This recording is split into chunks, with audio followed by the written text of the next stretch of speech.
Okay, so in this video, we're going to be talking about the pre-production and preparation to record drum tracks for a couple of albums we're going to be doing here at the studio. And I'm going to be taking you through basically the whole process in a series of videos. So this is where we're recording it. This is Dark Highway Recording. This is the control room that we're inside. And straight through there, through the glass, is Studio A. That's where the drums are. It's got a couple of drum kits in there and a percussion setup. We're going to be using that kit far over there. I don't know if you can see right there. So we're gearing up to record that, and we're going to be doing some pre-production. Okay, so here we are. We're going to be recording two albums back to back, actually. These are going to be the third and the fourth Johnny Saskatchewan albums. We're going to be doing the drum tracks, certainly, for all 24 tracks. So 12 songs for the third album and 12 songs for the fourth album. That's what I believe the plan is. So we've got an idea of the songs, at least that we've been given. Now I've got just a notebook here. Okay, each song is going to get a page just for some miscellaneous notes and get a basic plan for it. And then we're going to be completing one of these. This is a track sheet for the album. And what I'd like to do, just for simplicity, is I'd like to keep things as standard as possible as we go over two albums. That's the most effective and cost beneficial thing to do. So we've got 24 tracks. This is a 24 track facility, so we're recording 24 tracks.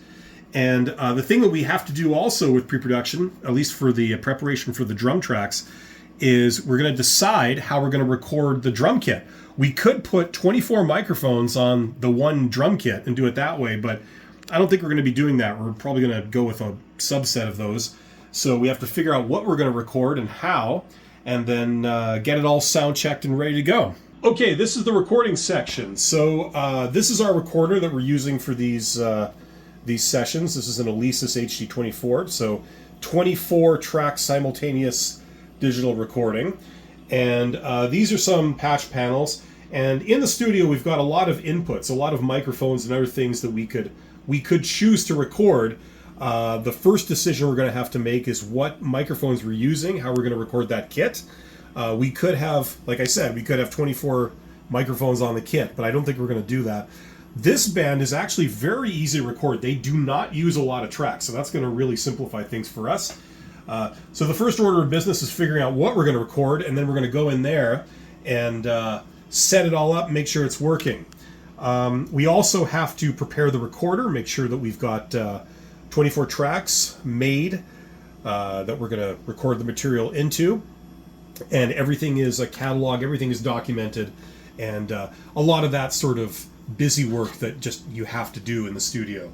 So let's go into Studio A and check out the actual kit. Okay, this is Studio A. So as you can see, we got a couple of things in here. We've got a blue drum kit, we got a red drum kit, we've got a percussion setup over there.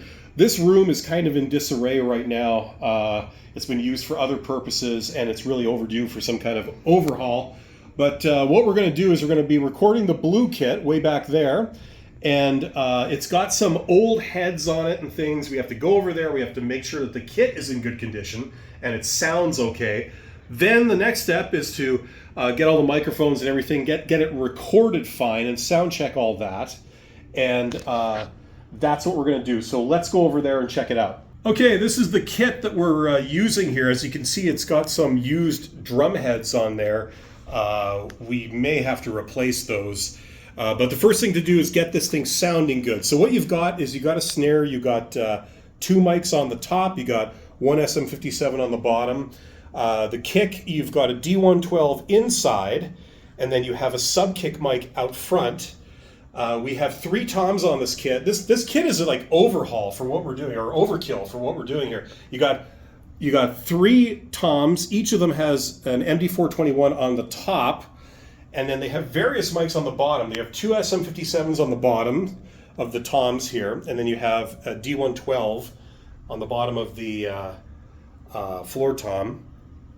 And then, yeah, there's a lot of overkill. We're not going to be using all this. A lot of the cymbals have close mics on the bottom of the cymbal.